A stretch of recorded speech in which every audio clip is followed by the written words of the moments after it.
ဖြစ်ဖို့အတွက်သို့မဟုတ်ကိုပါရမီပြည့်ဖို့အတွက်သားတော်သမီးတော်တွေလှူတယ်တန်းတယ်ဆိုတာလောက်ခွင့်ရှိသလားဆိုတော့ဓလေ့ထုံးစံ custom နဲ့ဆိုင်နေတာတွေက tradition နဲ့ဆိုင်တယ်အခုကြည့်ဝိတုရပညာရှိကသူတို့ခေတ်လိုက်နာတဲ့ထုံတန်းစင်လာအရာအရှင်သခင်ကတောင်ကျွန်တယောက်ကိုတတ်လဲတတ်ခွင့်ရှိတယ်ဘာတရားဥပဒေမှတရားဥပဒေနဲ့ဆွဲလို့မရသူများကိုပေးခြင်းလဲပေးပိုင်ခွင့်ရှိတယ်သူတို့ခေတ်ရဲ့ human right ဟုတ်သူတို့ခေတ်ရဲ့ပိုင်ရှင်တွေရဲ့ right လို့ခေါ်တာပေါ့နော် right တစ်ခုဖြစ်သွားအခုခေတ်အနေနဲ့ကြည့်မယ်ဆိုရင်လက်ခံနိုင်ကြအကြောင်းမရှိဘူးပေါ့ခုခေတ်အနေနဲ့လက်ခံနိုင်ကြမရှိဘူးသို့တော့အဲ့ဒီခေတ်အနေနဲ့လွတ်ပိုင်ခွင့်ရှိတယ်တရားဥပဒေဆိုဒီမှာလည်းပဲဒုက္ခနဲ့ဒုက္ခလူတွေရဲ့အများစု general consensus အများစုကသဘောတူထားတဲ့စီကံဥပဒေပဲဥပဒေဆိုတာတကယ်ကအမှန်တရားမဟုတ်ဘူးနော်အမှန်တရားဆိုတာမြတ်စွာဘုရားဟောတဲ့သစ္စာ၄ပါး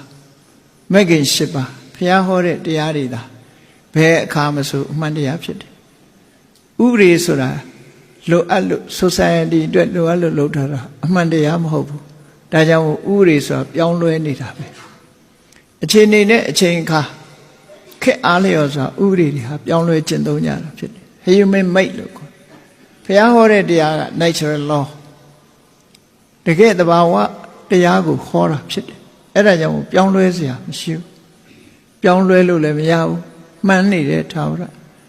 လူတွေသတ်မှတ်ထားတဲ့ဓလေ့ထုံးတမ်းစင်လာလိုက်နာကျင့်သုံးမှုပဝေနိဓမ္မလို့ဆိုတဲ့လူတွေရဲ့ရှင်ကျေးမှုနဲ့ပတ်သက်လာတဲ့လူများစုရဲ့လိုက်ခံကျင့်သုံးနေတဲ့အချက်တွေကြတော့ဒါက natural law နဲ့မဆိုင်ဘူး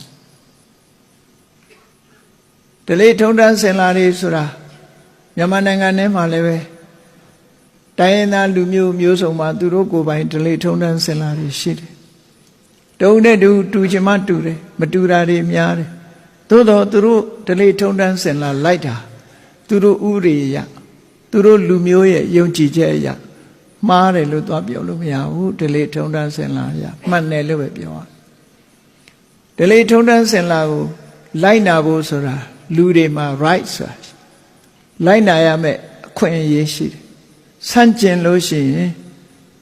မဖြစ်ဘူးအပြစ်ဒဏ်ခံရနိုင်တယ်ပေါ့ဒါဒုက္ခနဲ့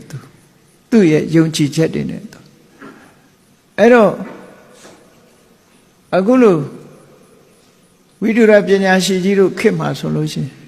လူတွေရဲ့ယုံကြည်မှုဓလေ့ထုံးတမ်းစင်လာဟာကြေးကျွန်တွေကိုသို့မဟုတ်မိသားစုတွေသားသမီး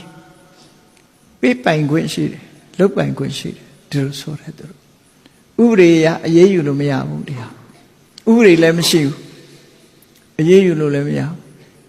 ဘာဖြစ်လို့တော့ဆိုရင်အားလုံးဟာသူ့ကိုမှီနေတာသူ့ပစ္စည်းလို့ဒီလိုသတ်မှတ်တယ်အိန္ဒိယနိုင်ငံမှာစတီဆိုတဲ့ဓလေ့ထုံးတမ်းစင်လာရှိတယ်ယောက်ျားကသေဆုံးသွားလို့ရှိရင်အမျိုးသမီးဟာမုတ်ဆိုးမဘွားမှာမနေပဲနဲ့တခါတည်းမိသကြိုတဲ့ထဲမှာလိုက်ပြီးတော့မိသကြိုခံရတဲ့ထုံတန်းစင်လာတွေရှိအဲ့ဒီထုံတန်းစင်လာဟာဗြိတိရှလက်ထက်ရောက်တဲ့အခါမှာဥပဒေနဲ့အကြီးအကျယ်တားပြီးတော့ဒီစနစ်ကြီးကိုပျောက်သွားအောင်လုပ်ထားဒါတောင်မှလွန်ခဲ့တဲ့အနှစ်30လောက်ကစတီဆိုတာပြန်ပေါ်လာသေးတယ်ခြားတဲ့တစ်ခုထဲမှာဖတ်လိုက်ရယောက်ျားသေရင်မိန်းမပါလိုက်ပြီးသေရဆိုတဲ့စနစ်ကြီး round the world in 80 days ဆိုတဲ့အင်္ဂလိပ်လိုရေးထားတဲ့စာအုပ်တို့ထဲမှာကဘာတပတ်ရဲ80ဆိုတာဖတ်ဖူးတဲ့လူတွေပါကောင်းပါလေအဲ့ဒီမှာလည်းပဲမဟာရာဇာလို့ခေါ်တဲ့အိန္ဒိယနိုင်ငံကဘုရင်တူသေဆုံးတဲ့အခါဘုရင်ကအမြဲတမ်းအသက်ကြီးမှမိဖုရားငယ်ငယ်ကိုအိမ်အောင်ပြုတ်ထားတယ်ဘုရင်သေတော့အဲ့ဒီမိဖုရားလေးမိတကြိုခံရ နေခြင်းလို့မရဘူးအဲ့ဒီမှာခုန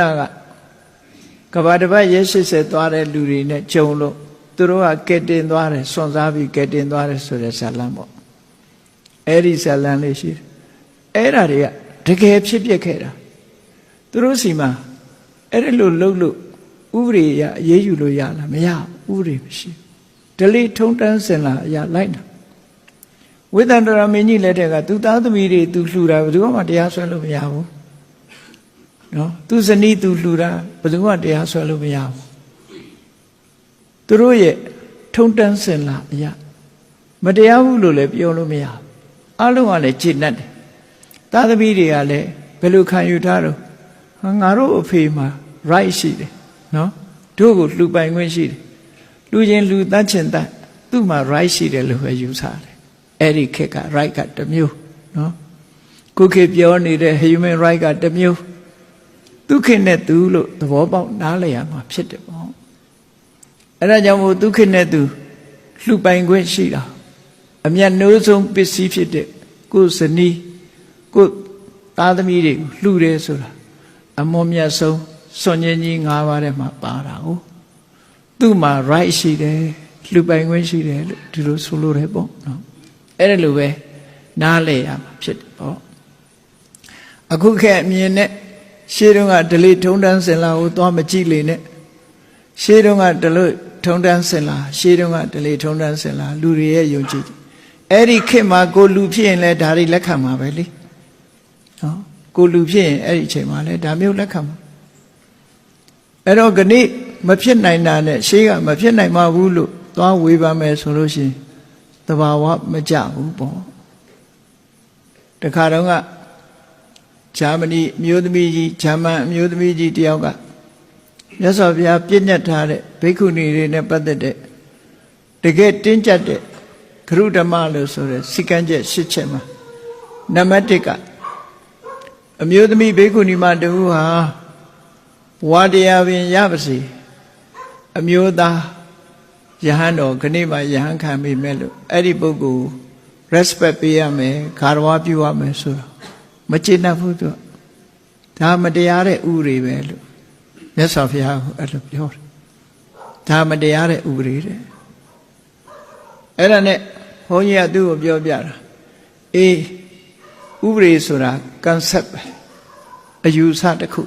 အမှန်တရားမဟုတ်ပါဘူးလို့ဥပဒေဆိုဒီမှာ society မှာလိုအပ်ချက်ရှိလို့ထုတ်လုပ်တာဖြစ်တယ်ဥပဒေဆိုတာလိုအပ်လို့လုပ်တာမင်းစဉ်းစားကြည့်လို့အဲ့ဒီဖျားပွင့်တဲ့ခေတ်အခြေအနေကိုမင်းသိလားလို့ဖျားပွင့်တဲ့ခေတ်အခြေအနေနဲ့ခဏိခေတ်အခြေအနေမတူဘူးလို့အဲ့ဒီခေတ်အခြေအနေမှာအမျိုးသမီးတွေကိုလုံးဝဦးစားမပေးတဲ့ခေတ်လို့မျိုးသမီးတွေကမကျေနပ်ဘူးလားကျေနပ်တယ်ခဏိသွားလှုပ်လို့ရှိရင်တော့အမျိုးသမီးတွေကနော်ကမ်ပိန်းတွေဘာတွေလုပ်ကုန်အဲ့ဒီလူတွေဖြစ်နေနော်တော့သူခေတ်နဲ့သူပဲအဲ့ဒီခေတ်ကအဲ့ဒီလိုလုပ်တာကိုကျေနပ်တယ်ကျေနပ်တဲ့ခေတ်အဲ့တော့သူခေတ်နဲ့သူလို့လိုအပ်လို့လုပ်တာမြတ်စွာဘုရားကဒီဥပဒေပြည့်ညတ်ထားပေမဲ့လို့ society နဲ့မပတ်သက်ဖ ೇನೆ တရားဓမ္မနဲ့ပတ်သက်တဲ့အခါကျတော့အမျိုးသားတွေနဲ့အမျိုးသမီးတွေကိုခွဲခြားတာမရှိဘူးလို့အမျိုးသမီးရတဲ့တရားသူတရားမြတ်ကအမျိုးသားရတဲ့တရားသူတရားမြတ်အဆင့်မမီဘူးလို့ဘယ်တော့မှမဟုတ်ဘူးလို့တန်းတူပဲအမျိုးသမီးရတဲ့နိဗ္ဗာန်အမျိုးသားရတဲ့နိဗ္ဗာန်တူတူပဲလို့အဲ့ဒီမှာခွဲခြားတာမရှိဘူးလို့တစ်ဖက်ကသူ့ရဲ့သာသနာသူ့ရဲ့တပိပရိသတ်အတွင်းမှာဆိုရင်ရှင်သာရိပုတ္တရာကိုလက်ရရန်ရှင်မောဂလန်ကိုလက်ဝဲရန်ခန့်တယ်လို့အမျိုးသမီးထဲမှာခေမာဘိက္ခုနီကိုလက်ရရန်ဥပ္ပလဝဏဘိက္ခုနီမကိုလက်ဝဲရန်ဆိုပြီးတော့မြတ်စွာဘုရားအဆင့်တူသတ်မှတ်ပြီးတော့အဲ့ဒီပေးလို့ရတဲ့အချိန်ဒီမှာအကုန်ပေးထားတယ်လို့မြတ်စွာဘုရားမှာခွဲခြားလို့တဲ့စိတ်မရှိဘူးသို့တော့မလို့အဖက်နဲ့ society မှာပြဿနာမတက်အောင်လို့တချို့ဒလိထုံတန်းစင်လာတွေကိုမြတ်စွာဘုရားကလိုက်နာတာဖြစ်တယ်ပေါ့မြတ်စွာဘုရားဟာလောကနဲ့ဆန့်ကျင်ပြီးတော့မလုပ်ဘူးဥပမာမဲ့ခိုးမှုနဲ့ပတ်သက်လာတဲ့အခါမှာ သာသနာဘောင်ကနေပြီးတော့ယဟန်ဘဝဆုံးရှုံးသွားလောက်အောင်ပြစ်မှုတတ်မှတ်တဲ့တန်ကြေးနဲ့ငွေပမာဏဗေမိသာရမင်းကြီးရဲ့နိုင်ငံမှာထုတ်ပြန်ထားတဲ့ဥပဒေနဲ့အညီလုပ်ထားတာမဆန့်ကျင်အောင်ဗေမိသာရမင်းကြီးရဲ့နိုင်ငံမှာမဏိယူနစ်ရဲ့၄ပုံတစ်ပုံငွေကြေးဘယ်လိုပဲငွေကြေးဖွဲ့စည်း၄ပုံတစ်ပုံပမာငွေဆိုလို့ရှိရင်နော်ရှေးတုန်းကအခေါ်နဲ့ပြောမယ်ဆိုရင်ဓမ္မပေါ့ဓမ္မဆိုတာ၄ပုံတစ်ပုံပဲအဲ့ဒီလို၄ပုံတစ်ပုံသောတန်ကြေး၄ပုံတစ်ပုံသောငွေကြေးပမာဏအဲ့ဒီငွေကြေးပမာဏတန်ကြေးရှိတဲ့ပစ္စည်းကိုခိုးရင်ဗေမိသာရမင်းကြီးကခိုးမှုမြောက်ပြီးတော့ပြစ်ဒဏ်ချမှတ်နိုင်တယ်အဲ့ဒါလိုပဲသူချမှတ်တဲ့အတိုင်းပဲသာသနာတော်မှာလည်းပဲယဟန်တော်တစ်ပါးဟာငွေကြေးအားဖြင့်ဓမ္မဒီတန်ကြေးအားဖြင့်ဓမ္မတန်ပစ္စည်းခိုးမိပြီဆိုရင်ရာသက်ပံယဟန်ဘဝကပယ်ထုတ်ခြင်းဆိုတဲ့ပါရာဇိကအဘကျွလွန်ရာရောက်တယ်လောကဥပဒေနဲ့ကိုက်ညီအောင်မြတ်စွာဘုရားလိုက်နာဆောင်ရွက်ထားတာဖြစ်တယ်ဗေမိသာရမင်းကြီးကအရေးယူတယ်လို့ပဲသာသနာမှာလည်းပဲအဲ့ဒီတန်ကြေးနဲ့သတ်မှတ်ပြီးတော့အရေးယူထားဒီလိုဆိုလို့ရပါအဲ့တော့လောကထုံတန်းစင်လာတွေကိုမြတ်စွာဘုရားဒီအပြစ်ကင်းတဲ့ထုံတန်းစင်လာတွေကိုလိုက်လျောတယ်အပြစ်ရှိရင်တော့မလိုက်လျောဘူးပေါ့ဥပမာဝက်တပ်ပြီးရေပူဇော်မယ်ဆိုတာမျိုးတွေတော့မလုပ်ဘူးပေါ့နော်တရားဝါတွေတပ်ပြီးရေပူဇော်တဲ့ထုံတန်းစင်လာတွေကိုတော့ဆန့်ကျင်အဲ့ဒါလိုက်လျောလို့ရတဲ့ထုံတန်းစင်လာတွေကိုတော့မြတ်စွာဘုရားဒီအတိုင်းပဲရှိစေဒါမြတ်စွာဘုရားရဲ့ society တခုပေါ်မှာလိမ္မာပတ်သက်စွာကျင့်သုံးသွားတယ်လို့ဒီလိုပြောနော်လိမ္မာပတ်သက်စွာကျင့်သုံးသွားအေးခစ်ဆိုတာမတူတဲ့အကြောင်းကိုရှင်းပြလိုက်တော့အဲဂျာမန်မျိုးသမီးကြီးလက်ခံသွားတယ်ဘာမှပြောတော့လက်ခံသွားတယ်အစိတ်ကလေးထပ်ပြောလိုက်သေးတယ်မင်းတို့နိုင်ငံဟစ်တလာလက်ထက်ကဥပဒေတွေခုရှိသေးလားလို့နောက်တစ်ခုသူကျေနပ်အောင်ပြောလိုက်တယ်ဖခင်ကမင်းတို့ဂျာမနီနိုင်ငံမှာပွင့်ရင်တော့ဥပဒေတစ်မျိုးထုတ်မှာပါလို့အခုကတော့အိန္ဒိယနိုင်ငံပွင့်တာဆိုတော့အိန္ဒိယရဲ့ဓလေ့ထုံးတမ်းစင်လာတွေကိုမြတ်စွာဘုရားကမလို့အဖက်နဲ့ပယ်ဖြတ်တာမျိုးမလုပ်ဘူးလို့ဆိုတော့သူကျေနပ်သွားတယ်ဒီလိုတော့လေဟုတ်ပါတယ်ပေါ့အနုမို့ဆိုရင်သူတို့ဥရောပတို့အမေရိကတို့အနောက်တိုင်းကလူတွေက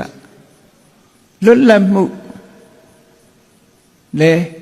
တအားလိုချင်တယ် discrimination ဆိုခွဲခြားဆက်ဆံမှုကိုလေအလွန်မုန်းတယ်သူတို့ discrimination ဆိုလုံးဝလည်းမခံဘူး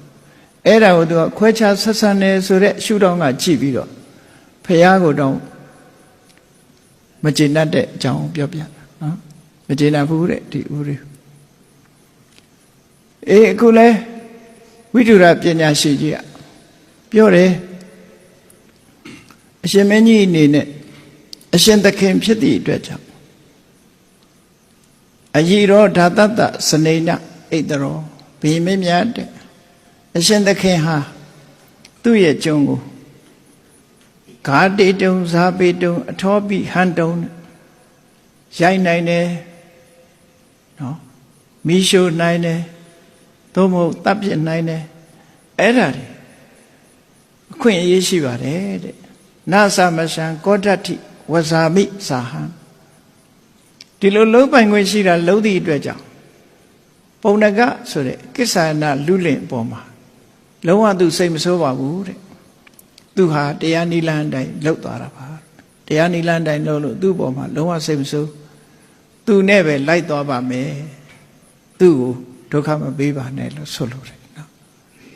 သူနဲ့ပဲလိုက်သွားပါတော့မယ်လို့ပြောလိုက်တယ်အဲ့ဒါလို့ပြောလိုက်တဲ့အခါကျတော့အတူပါလာတဲ့ဝိတုရပညာရှိကြီးရဲ့သားတစ်ထောင်သမီးတစ်ထောင်ဇနီးတစ်ထောင်နဲ့စားတဲ့ဘာသာဒီတိုင်းပဲနော်သူတို့ခေတ်ကအတိုင်းဝိုင်းကအလွန်ကြီးတာဟုတ်အလွန်ကြီးတာအဲ့ဒီလိုဖြေပြောတာက900 အဲ့ဒီဆွေတွေမျိုးတွေအားလုံးဟာ